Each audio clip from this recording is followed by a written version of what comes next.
Hello, everybody. We're going to go ahead and get started here. My name is Ryan West. I'm the Deputy Director for Iowa Workforce Development. Thank you for joining us today. This is a webinar to go over the basics of unemployment insurance for the claimant. We'll take questions at the end. And if we can't address some of those here on this call, we certainly will get them addressed through frequently asked questions that we'll put, or FAQs that we'll put back on the website. This is being recorded and it will be put back on the website. Joining me today is Nick Olivencia. He's our UI Unemployment Insurance Counsel, legal counsel. So he'll help me address any questions that come up. So we're going to go ahead and get kicked off here. This is one of a few webinars that we've done, and we'll probably most likely do some more. So make sure you're checking iowaworkforcedevelopment.gov, where you'll file your claim, but also where we're putting a lot of our updates. We'll get into that here in a few minutes. And follow us on social media at Facebook or LinkedIn or Twitter. So let's go ahead and get started. So overview, high level, what is unemployment insurance? Who is eligible and for how much? The effects of COVID-19 on Iowa. Am I eligible? How do I file? Resources available. And we've added a new part there at the bottom, or new part at the end of this PowerPoint called the CARES Act that we'll talk about. And that's the bill that was passed last Friday that we're still waiting on some guidance to start implementing. Excuse me. So unemployment insurance, the intent of unemployment insurance is to pay benefits to eligible claimants during periods of unemployment. When suitable work is not available. Unemployment insurance is a tax paid entirely by employers who are covered by the Iowa Employment Security Law. So a lot of times people think that unemployment insurance is something that comes out of their check, when actually it's paid by the employer. So every quarter your employer reports to us wages that you earned, and then that sits on your wage file. So if you ever go file unemployment insurance, we pull that up, and that's what will determine what you're eligible for your unemployment insurance claim. And we go back 18 months. So anything past 18 months is no longer used. Okay, so that's how that process works. Under this COVID-19 scenario, a lot of the policies, or a few of the policies, I guess is probably a better way to say it, that we are typically implementing have been adjusted or changed to accommodate for this different scenario. Okay, and we'll go through those. And a lot of those will come up in the questions that are asked. Excuse me. Who is eligible for unemployment insurance? So unemployment insurance is not based on need. It provides temporary benefits if a worker is unemployed or working reduced hours through no fault of their own, able to work and available for work, actively looking for work unless requirement is waived. So we've waived the work searches, okay, and we've waived the able and available part of it. So again, COVID-19 has really changed the playing field a little bit for us. So we've changed a lot of that. Through this difficult in time of people being off work. And so essentially, if you have a COVID-19 issue and you filed for unemployment, you will most likely be eligible. Every situation is unique to you, the individual. So everybody's going to have a different claim. It's going to be based on what they've earned or haven't earned. Excuse me, guys. And will really ultimately determine what you're eligible for. How much are you eligible for per week? So the minimum benefit, weekly benefit amount is $87. So that's commonly referred to as the WBA, or the weekly benefit amount. And the maximum is $591. In the state of Iowa, you're able to claim up to 4 dependents. So if you claim those 4 dependents, so those could be children, those could be maybe you're a legal guardian over somebody under the age of 25, or you can actually claim your spouse as well if your spouse earned less than $120 in the previous week, you can claim then as well, and they don't have a claim on file, right? The minimum's $87, and that would be the absolute minimum that you could qualify for. The weekly payments depends on the wages you were paid during the prior quarters of the year. Now, that's what we call the base period, and that's that past 18 months, all right? So that's what determines what you're going to be eligible for. Again, it's all made up of the wages that you've earned. And remember, the max is $591. So if you have somebody who earns, let's just throw a number out there, just real random number, $100,000 a quarter, right? And you have somebody that earns $10,000 a quarter. I believe if you're earning $10,000 a quarter, that's going to get you a max claim if you have at least 2 quarters of $10,000. Don't quote me on that, give or take. That would be the same that the person who makes $100,000 makes in 2 quarters. Okay, there's a max on it, and it's capped there. So that's how that works. Reduction in hours. So Iowa Workforce Development encourages employers to provide paid leave to employees unable to work as a result of COVID-19. If paid leave is unavailable, you may file for unemployment insurance benefits. Excuse me. So this has changed. This policy changed as of yesterday, Monday, March 30th. So we are no longer requiring employers to have their employees take PTO, vacation, sick leave, whatever you call it.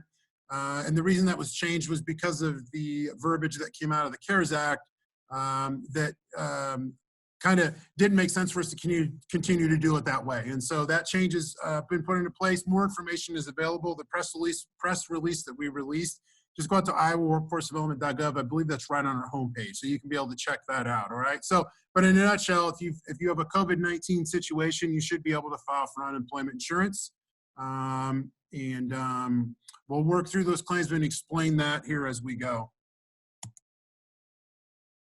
So who is eligible to file? So all claimants that file as a result of COVID-19 will be eligible for unemployment insurance benefits. Again, every situation is unique to itself, but this includes people who are caring for family members, loss of child care, school closures, employer shutdown, or need for employee to self-quarantine, employees contracts COVID-19 is unable to work. So these are just some of the random ones that are out there. We're getting a lot of questions on our people who have child care facilities, home child care facilities able to file, if they've had a reduction in their kids coming to their home, or all kids, and yes, you are. And we'll address those questions. I think I saw some of those coming up here at the end. We'll talk about all that if you're in the self-employment realm, okay? And that's what the CARES Act is basically set up for, for those people who wouldn't normally qualify under regular circumstances. The work search requirement is waived. We kind of touched on that a little bit ago. When filing your claim for unemployment, you must select in the application the following. So there's a drop-down box that should be available where you're going to select temporary layoff as a result of COVID-19, right? That's the one that you'll want to pick, all right? And everybody, no matter who you are, will file unemployment from the same spot, all right? And we'll show you where that's coming up. But if you're a self-employed person, or you're a regular worker at a restaurant, or you work a regular job in construction, you've all filed from the same spot, all right? There's not individual different spots for those different types of work industries. So relief of charges, where I was at on this is basically, this is more on the employer side. So, you know, not so much for you, the claimant. We're looking at this, but right now, as of today, employers who have employees who file for unemployment insurance because of the COVID-19 scenario are having those benefits waived from their quarterly reports, or from their quarterly charges. How do you file? So you're going to go to iowaworkforcedevelopment.gov. And this PowerPoint is out on the website, guys, but all you got to do is go to iowaworkforcedevelopment.gov. In that top left nav, you're going to select individual. If you haven't filed your claim already, you're going to go through there, file the claim. You'll get your initial claim set up on file. And from there, you'll just walk through the steps. It takes about 30 to 40 minutes, depending on you know, how familiar you are with all the information that you need. But that's the process we really want to see everybody do. Now, if you are in need of translation, or you know somebody who's in need of translation, you can call customer service at 866-239-0843, and we'll help you with translation. However, we don't, if you don't need to call us, please don't. That way we can free up the phones for the people that need to be. When to file, so you want to file your claim immediately. So go ahead and get that claim on file, and that way get the clock ticking, and then you're going to want to claim your weekly claim on Sunday. So there's been a lot of confusion on when you can or can't file your claim. The weekly claim is what we're really kind of stingy about, when you can file that. The reason we do that is because we want you to get paid timely. That's why we put some parameters on there. Now, if you go outside of those parameters, you'll still eventually get paid, but we want to try to keep you on track so that you get, when you file your claim on Sunday, it's for the previous week. In theory, when you're up and going and you're rolling through everything, then you'll get your deposit on the following Thursday or Friday, depending on if you use debit card or direct deposit. What to expect after filing: you will receive a monetary or green sheet, and on there, that's going to list all your stuff out. So this can be a little confusing when you get in, but just know what that states is what you're going to qualify for a basic state account. All right, that'll be your weekly benefit amount. And It also is going to have your maximum benefit amount, which will tell you how many weeks you're actually eligible for. In the state of Iowa, you're eligible up for 26 weeks in a normal claim year. Remember, your claim is only good for 1 year and then it expires. You could draw your 26 weeks out all in succession, or they could be sporadically split up depending on if you go to work and stop work. Yes. All right, so file the weekly claim. So this is what we kind of talked about this. So remember, you're going to get your initial claim on the system, right? So that's the one that takes about 30 to 40 minutes. But you only have to do that once in the claim year. Hopefully you only have to do it once and then you don't have to file again. But if you do, let's say you file today, your claim, that initial claim will be good for 1 year. And then you got to file your weekly claim or a continued claim, all right? They're the same thing, so don't let that confuse you. But you're going to want to file that every week. And you do that on Sunday in the time parameter there. So really what we want you to do is file that weekly claim on Sunday. That way you get your deposit on Thursday or Friday. If you wait into Monday, Tuesday, Wednesday, that can delay your payment. And obviously that's not what you want. You want to make sure that the money's in there. So really remember, on Sunday morning, that's when you're going to want to go in and file that weekly claim. All right, and then that's the same portal. Go through iowaworkforcedevelopment.gov, and you'll see down here, hopefully you can see my cursor. You see my, okay, so you're going to just go through weekly claim right there, guys, if you can see my cursor. And in that weekly claim, you'll also be able to check the status of your claim. We really, for the most part, have all set up so you can do it online. That doesn't mean that if you get confused, I understand that. Just kind of, you got to get familiar with it. And then once you do it, it's kind of becomes second nature. When will I get paid? So 7 to 10 business days. I like to say 10 to 14 business days just to be safe. We are certainly trying to waive as many hurdles as we can to get people their deposits as quickly as we can. I don't like to say 7 to 10 days if it's actually then ends up to be 14. So just know we're working through that as quickly as we can to get that money in here. So if you file today, as a scenario, or yesterday, ideally, your deposit would not be in this Friday, but the following Friday in a perfect scenario. During the application process, you will be able to input your payment method you receive. So you'll put in your deposit, checking, a savings, or if you want a prepaid debit card. So difference between those two is basically this. The debit card gives you your money on in most cases on Thursday. Direct deposits, I believe, on Friday still. So those are the two differences. You'll have to pick which one makes the most sense to you. Resources available. If you do not have a attachment or a link for the claimant handbook, please do. This will give you enough information to answer most of your questions at any one time. There's enough in here to be a dangerous unemployment insurance expert, okay? So really have that at your side if you can, that'll help you. And that's on the website. If you scroll, if you just type in, you can actually get there through the individual tab, but also there's a search tab over here, and you'll just type in handbook and it'll bring it up for you. We also have that in Spanish as well. And then go through the COVID-19 tab up here. This is being updated on a daily basis, weekly basis. There's a lot of good information on there. Just basic information on what's going on. We'll have more stuff in there about the CARES Act, which I'll get into here in just a few seconds, and that'll help you really understand what's going on. This stuff is kind of changing by the day, and so it's really important that you get used to checking the website and following us on social media. So if you're not following us on Facebook, I really encourage you to do so.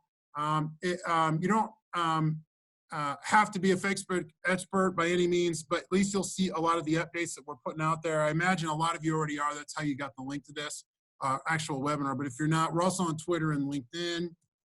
So the CARES Act. So this will be kind of the final part, and then we'll jump into questions. So what the CARES Act basically is this. So last Friday, Congress passed a huge bill, right? There's a lot in this bill, but for unemployment insurance purposes, what they really were focusing on is how do we try to get people qualified who wouldn't be qualified under normal unemployment insurance circumstances. So your individuals who perhaps are farmers, self-employed, 1099, just have no wages earned in the last few months. That's really what that CARES Act is set up for.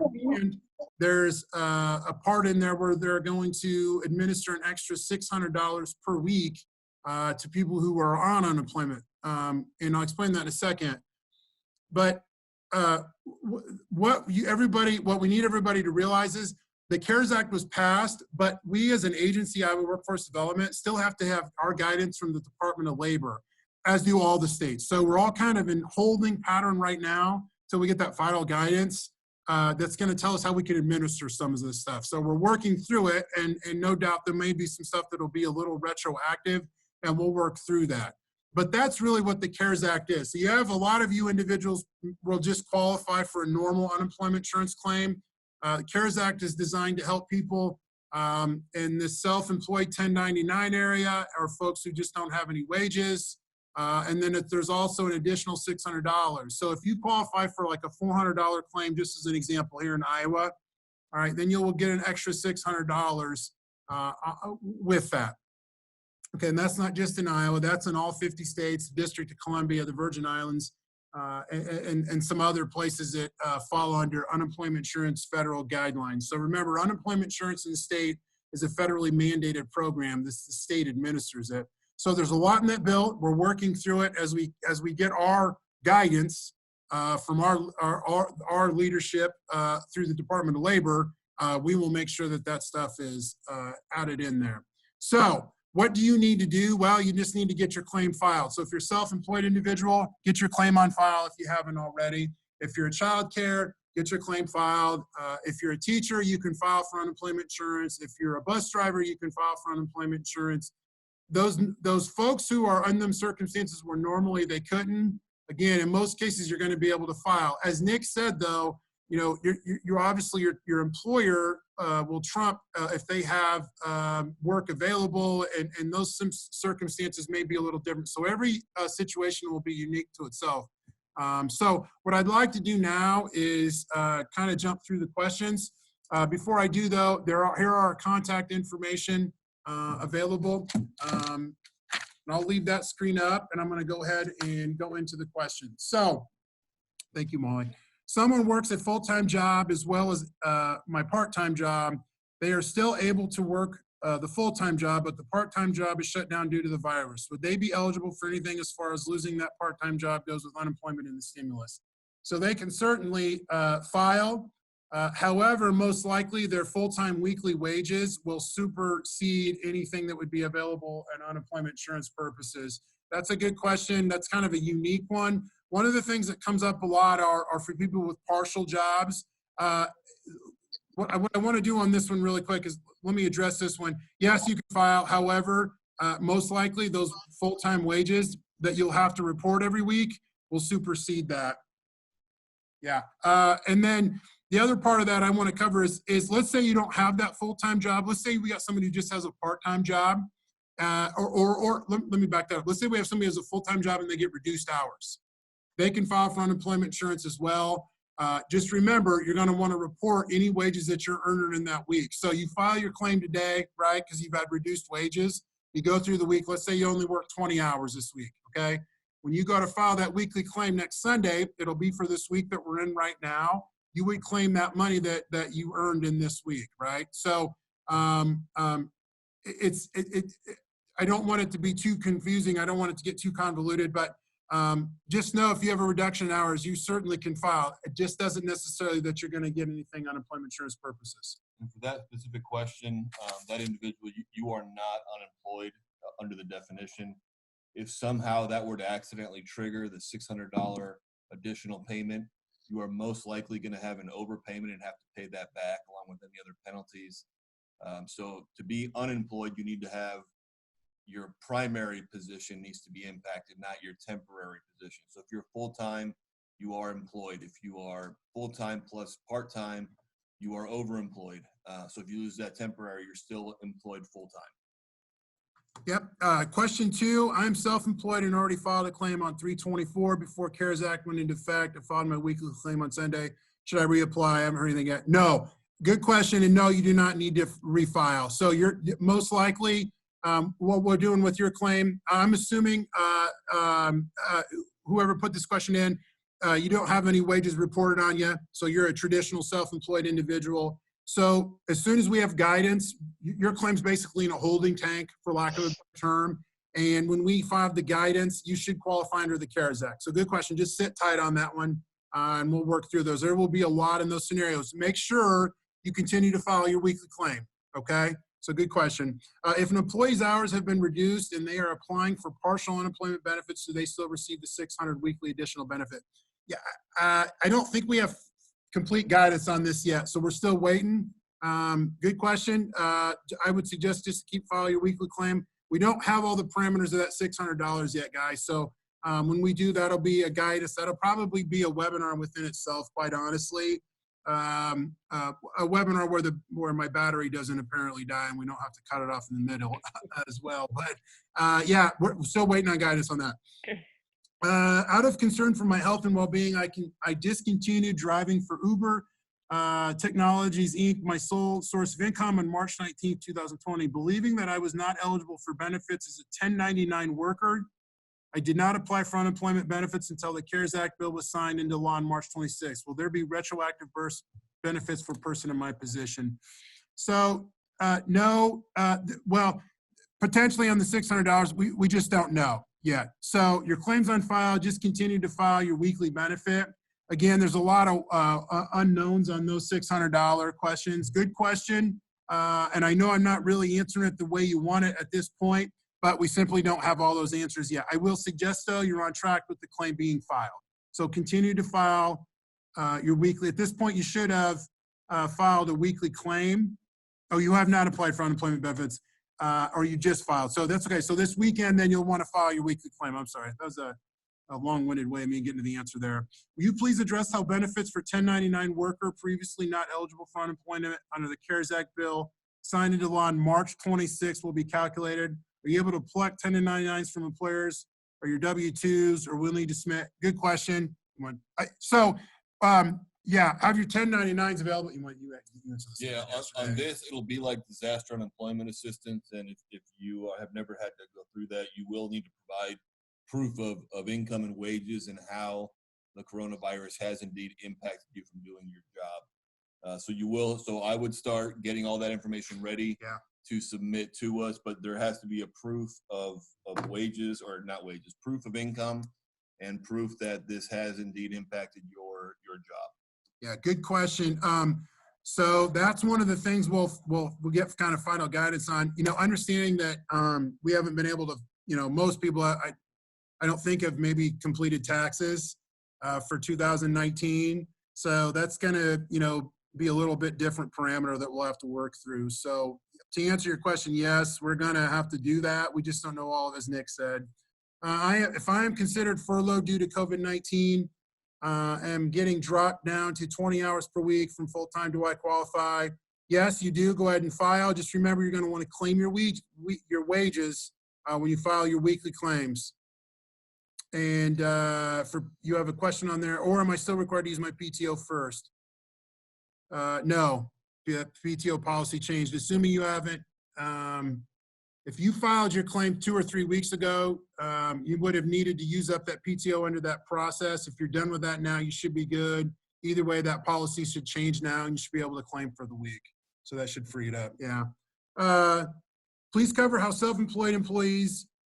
I'm sorry, let me rephrase that one, guys. Please cover how self-employed people are to answer the questions on the current site that is set up for W-2 employees. Are there other questions being added for self-employed employees? So you're going to file your claim the same way. There's a drop down on there, I believe, for you folks. If I'm wrong on that, please put another question through. But you're going to go through the same portal and file. They may not have you listed as an employer when you do an employer drop down. That's okay. Just type in your name and put it in there. Again, this is a different set of circumstances. So just do the best you can getting the claim filed, fill in the information you may have to type in, and go that route. But that'll assure that your claim's on file. I applied for self-employed reduced hours. How do I know it is right? So as long as you filed your claim, you should be on the right track there. Did we get that question before on that one? I don't know if I'm answering that one right. Typically, when you file online, you get a confirmation number that identifies that you have completed the process. I'm sorry. I So got you. if you got that, that means you did it right. If you did not and you did not go through it, you may need to do it again. I typically would tell you to go to the phones, but right now we're experiencing an enormous call volume. So if you didn't get that confirmation, I would recommend you do it again. Yeah, and I'm sorry, I didn't read the question right. Here's one way you'll be able to check too. So let's, when you call in to do your weekly claim, if your weekly claim goes through and takes that, you know you're on track. Again, some of you self-employed, or most of the self-employed folks, you're gonna go, you may have a couple weeks there where you're doing these weekly claims, and it's kind of like thin air maybe, because we don't have all the details of the CARES Act bill stuff figured out yet. So that's okay. If your weekly claim goes on, then you know you're on track. That's a good indicator that you're okay. You can also check there's a status button through the weekly claims section. You'll know what I'm saying when you go on the website. You just kind of gotta get on there and look at stuff. I would, like Nick said, you should get a confirmation. We put that into place at the end of 2019 where a confirmation email comes out now. So, okay, so 9 and 10 are the same questions. So I'll read number 9. Will people receiving partial UI benefits receive the $600 weekly kicker? We don't know yet. Good question. That one's came up yet here earlier. So we're still working through that. Is there anything for people who have a full-time job but lost the additional income from a part-time job? So this is one of the first questions we had. You can file, but you got to claim your full-time wages. That may supersede what you're qualified for. We don't know if the $600 will qualify on that. It's my opinion that it won't. However, I certainly could be wrong on that. We just don't know. And if you're looking for additional work, we have on our page employers right now that are seeking temporary part-time help. So if you're needing the additional second job, please go there, because there are folks that are starving for workers right now still. But if you lost a supplemental job on top of your full-time work, you are not unemployed. Certainly the loss of additional income and overtime, things like that, is significant for a lot of people, but you are not going to be considered unemployed at all. So go to our website and seek those employers that need your help. Yeah, good point. And those continue to grow by the week. Small business owner, retail store, no employees. I have an LLC, an EIN business. Does not pay unemployment insurance, no employees, but my sole source of income, would I be eligible? Yeah, I would apply. Go ahead and apply. You might be stuck out there just kind of in that limbo area where until we get the CARES Act figured out, but you most certainly can. I was approved for partial UI, and let me back up. You're gonna go through the same portal, go through that individual tab when you file. I was approved for partial UI per my employer. I am also an IC. Will that charge my benefit amount? See number 13 there was. If you are partial UI under your employer, continue to file. If you are an independent contractor, those wages are not, or the income there is not going to be reportable for us and our purposes. So keep filing your unemployment, and then if you do have that 1099 wage coming in, then that is not reportable to us. It doesn't deduct from your unemployment benefits. For unemployment, for self-employed individuals, how are they figuring their benefits? It is off their net income, self-employment income from their Schedule C. Yeah, or their gross sales on their Schedule C. I don't know if we know that yet. Actually, I don't know that yet. I think we're waiting on the guidance on that. That's a very good question. That one's come up several times, and that's the part where the Department of Labor is figuring that out for us. So I would just suggest, if you haven't already, get that claim filed. I don't mean to sound like a broken record, but that's really what you need to do. Get them weeks started to get claimed, and then on a retroactive standpoint, we'd be able to go back and get you your money. So that'll come out on how we need. I would say be prepared for kind of anything at this point on what we may be required to get you approved. What happens to the workers who are already paid off their PTO, paid all of their PTO? So that is something you'll have to work out with your employer. That's something that we necessarily can't help you with. I think we got that question yesterday on a different webinar as well. You want to take that one, Nick? Yeah, if you got paid your PTO, then you would have been paid probably significantly more than you would have on unemployment. Your PTO will continue to accrue moving forward through your employer. Unemployment does not accrue. So right now we have a lot of people, or even earlier this year, that used up all of their unemployment, and now they have none. So even though it may feel painful right now that you went through it, there are still options for you, and you do have unemployment, and your PTO will continue to grow. But depending how long this goes, the more unemployment weeks you have available, the safer you are in the long term to have that safety net there for when you need it. Yeah, good question. If our company is making us do furloughs, do they qualify for COVID-19? Yes. Yep. I would go ahead and file. Can someone file unemployment while also collecting Social Security? You can. Social Security is non-deductible, just like a veteran disability. There are certain things in the state of Iowa that are not. Actually, I think both of those are non-deductible nationally, but those are non-deductible, so you don't have to worry about those, meaning you wouldn't have to claim them. Just go ahead and file your claim the normal way. The second part of that is, if so, what do they need to do differently? Nothing. Just go ahead and file. What if my employer has me working 2 days, 1 week, and 3 the next? Will I be able to receive unemployment? Yeah, so you would file and just report those wages, and depending on what you qualify for, that's what will determine what you'd get paid every week. And then the second part was, how much of the 600 would I be eligible for? So, we don't know that question yet. That's kind of a popular question. We don't know how that $600 is going to work with partial employment at this point. I was denied. I own a salon by myself. How do I reapply? So you shouldn't have to reapply. Just let your claim sit there, okay? And we'll go back and find that, and we should get an indicator on that when the CARES Act. So salon would be a great example of, I'm assuming whoever asked this one, you didn't have wages reported on yourself, so you're a traditional sole proprietorship. So that CARES Act should help you get approved.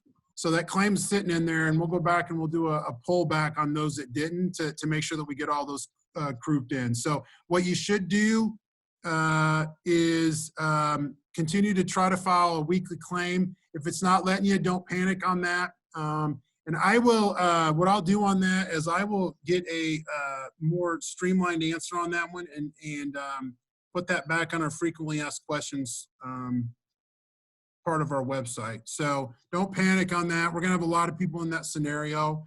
Let me rephrase that. I understand you need the money. As soon as we know the CARES Act part of it, we're working towards getting those folks on there. And for you on that question, look forward to a specific kind of sole proprietorship webinar that we'll be doing here as soon as we have more guidance on that one. We have church preschool staff that are being rejected because they had nonprofit. We have not paid into the fund.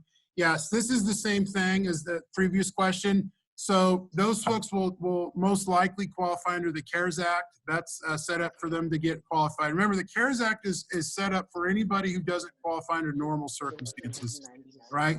Plus, there's the $600 piece that kind of would encompass everybody who has an unemployment insurance claim, all right? And then layman's terms.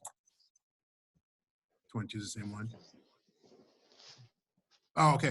Please repeat. If I want to get paid for the coming week, do I file on Sunday or prior Monday? Yeah, so look at it this way. So this is the easiest way to remember that. So your Sunday that you file your weekly claim is for the previous week, right? So you're claiming what was behind you, all right? Just always look at it that way. So we really encourage you. So if you file your claim today, in theory, you should be able to go file your first weekly claim on Sunday. Sometimes it won't allow you, and you have to wait a week, and then you'll have to do both weeks. But we're getting most of the claims processed out, so that shouldn't be an issue at all. So let's say you file today. Next Sunday, you would file your weekly claim. It would be for this week that we're in right now. Now, if you get busy and you forget on Sunday, which we don't want you to do, we want you to do that. We want you to get it done Sunday, and you do it Monday. The world won't end, I promise you. It may delay your payment a day, but you'll be okay. But yeah, you're claiming for the week that's behind you, so don't let that one confuse you, because it certainly can seem a little kind of overdone at times, but it's for the previous week that you're in and the money that you earned, right? So it doesn't have to do with the hours, it's the money that you earned, so that you grossed. So if you gross $200, you'll claim that $200.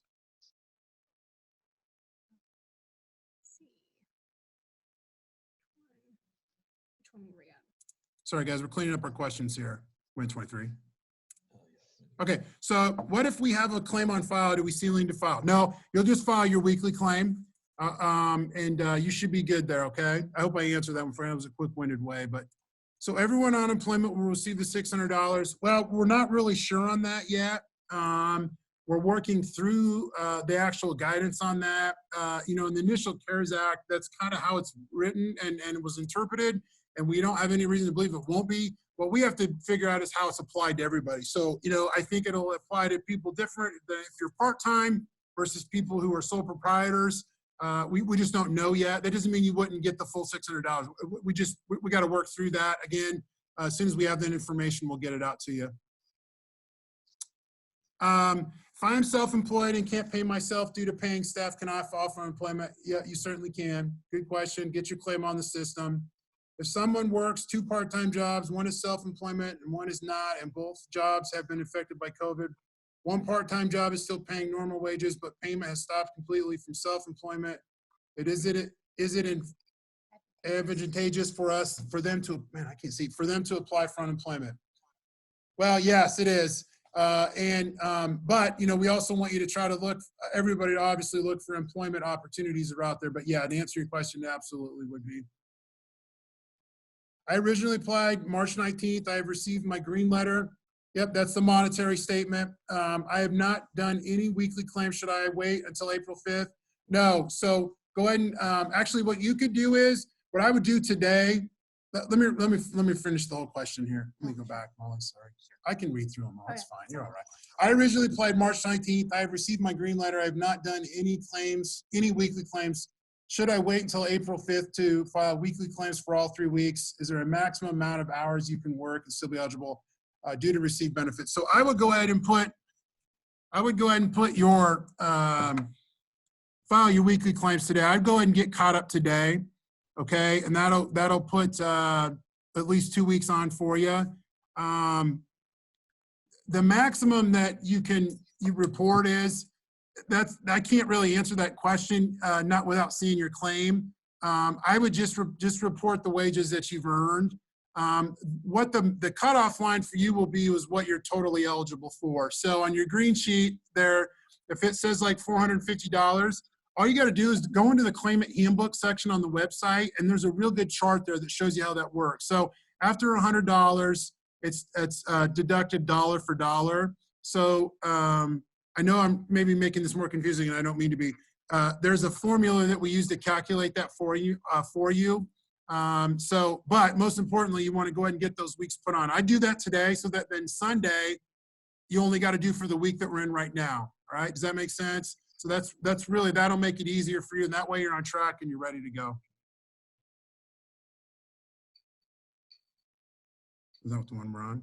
Oh, I think so. Okay. This one. Okay, if I am home daycare provider and have lost wages for those not coming, can I claim unemployment? Yes, you can.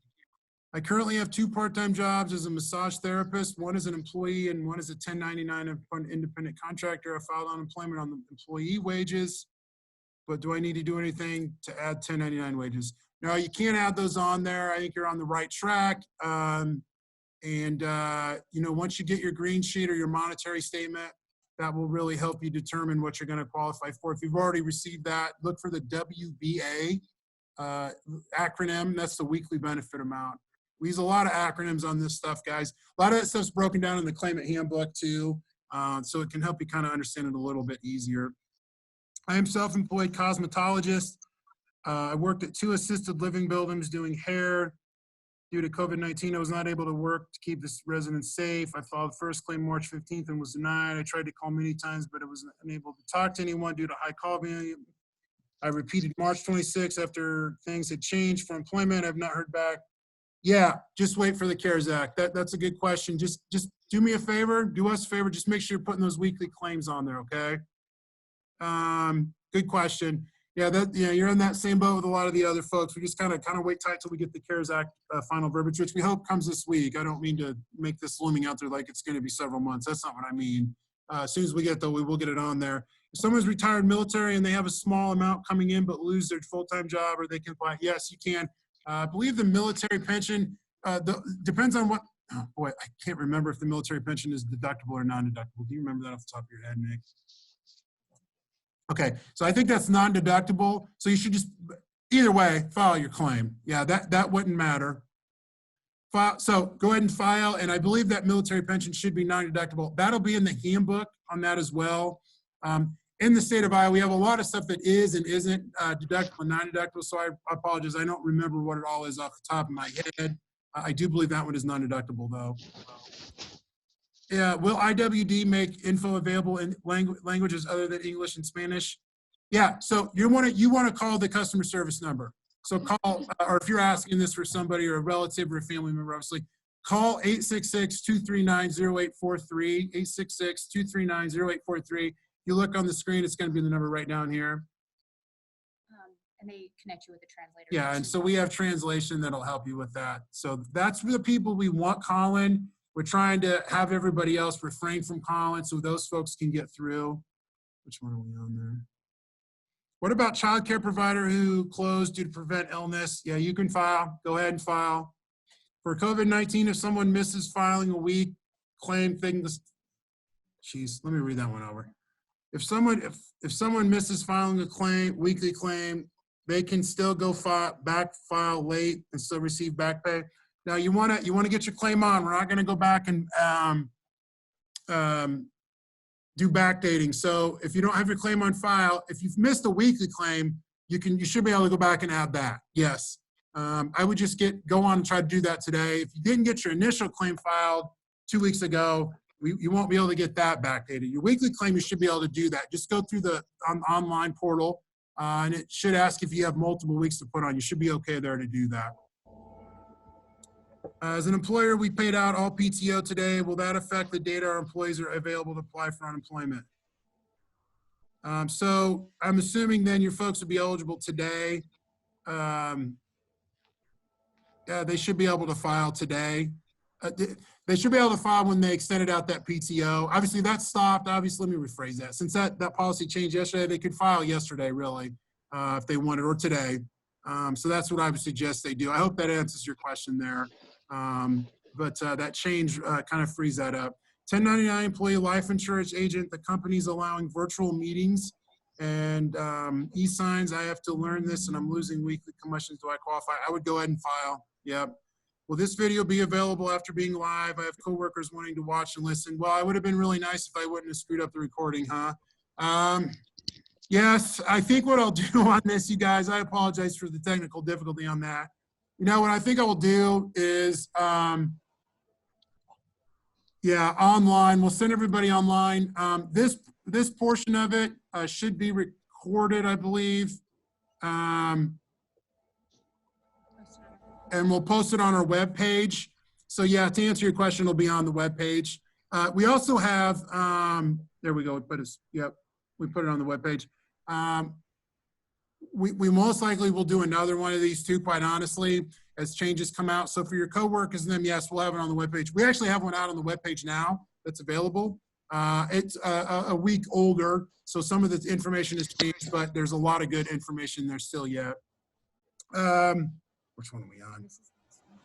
Okay, last question. How does pension income figure when you're a self-employed contractor? Yeah, that's a great question. So depending on what type of pension it is, you know, there's different kinds, obviously. You know, you have your 401ks, you have your FERS for federal, your SERS.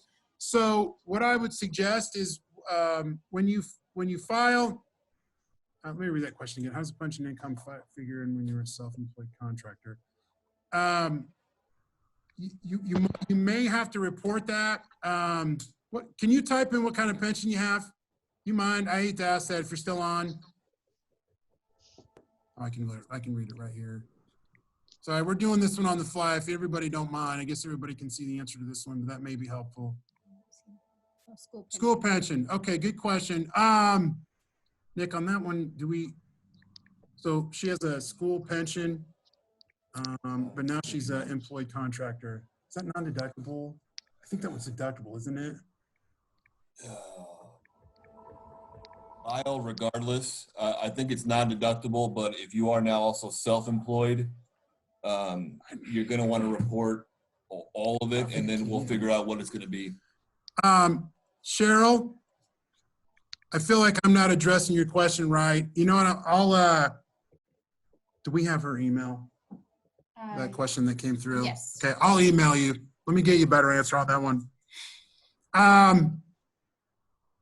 Great questions, guys. Listen, I apologize for the technical difficulty. I want to say to everybody as we move into this next meeting, just hang in there. We really are working through this as quickly as we can. I know this is such an odd scenario for everybody, and there are thousands of questions and scenarios that we could go through. I think we'll probably have to, well, I know I've stated this 10 times, we'll have to do more webinars as we get more guidance.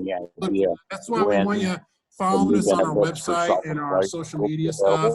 The other thing I'll say is, and I think Nick wants to close without some stuff, you know, don't use that extra $600 as a way to not look for other employment out there. You know, I would be remiss if I didn't say that. We have just as many, well, I don't want to say just as many, but we have a lot of employers who are reaching out, looking for help. So, you know, this is, in these weird situations, you know, come different opportunities and scenarios. So be mindful of that when, you know, when you're out there looking on our website for stuff too. Go ahead, Nick. And one thing with the CARES Act and the $600, we have a very large influx of people essentially walking off the job and doing things against the employer's wishes. If somebody was to walk off the job or you don't have a reason to be not working, the employer can terminate you for voluntarily quitting your job, and then you would be disqualified from all benefits. So make sure you connect with your employer. If unemployment plus the $600 is more than you make, but you don't have a legitimate reason for being off the job or your employer does not allow you, you need to be aware that if you get disqualified and you haven't paid benefits, you're going to have to pay it back. So think of the long-term picture, not just the short-term here in the spring, because a lot of folks are doing things right now that are going to disqualify them from all benefits now and through the end of the year probably. So make sure you're connecting with your employer. Their policy and procedures are going to trump the general guidance we're putting out. But make sure that you have a legitimate reason and the okay from your employer to not be working if that has come up. Yeah, and we have two more questions in here. We have an IPERS question. I'll address that one too. Courtney, I don't mean to call you by name, but I want to make sure you know. So real quick, you're going to want to file your weekly claim this Sunday. Okay, now when you go to file, if it doesn't allow you, don't panic. You'll just do it the following Sunday for both weeks. Okay, that's all you got to do. So, and you just sit tight. It sounds like you may be in that position where you're self-employed. But you want to get, you're already the first row. You got the claim on the system, okay? The website, yeah, the website is iowaworkforcedevelopment.gov. Thank you, Heather, for putting that out there for us. I appreciate you doing that. A lot of good information out there. I know it can seem like, well, you're just pushing this to our website. Well, in this case, we kind of have to because there's so much information out there. One more question, then I got to jump off, guys. My husband filed for unemployment due to hours being reduced. Yesterday, he tried to file his weekly claim, and it said that date of birth was incorrect and then locked him out. He cannot call in and get his reset. He has also sent an email yesterday for help. So, okay, we'll look at that one. Yeah, the phones are we have a lot of calls, Candace, on that one. So we'll take a look at that one for you as well. Hairdressers are able to file. I'm sorry, I just feel like I got to answer this last one. So if we are self-employed hairdressers who do plan to return to our profession when we are allowed, if we take a part-time job to supplement and help those businesses in the need of work, does this affect us receiving unemployment benefits? You'll just want to claim your wages, Jill. Yep, that's a good question. Just you know, you gotta look at what makes the most sense for you. Okay. All right, listen, guys, I got to jump off to the next one. I really appreciate everybody's patience for being on here. Great questions. Remember, in Iowa, I'm assuming everybody's from Iowa. We seem to always work through these things with the most class, and we can't do our job here at Iowa Workforce Development without you guys being so patient. So we really appreciate all your help. Thank you very much for jumping on. Look forward to more webinars coming out. Thanks, everybody. Bye-bye.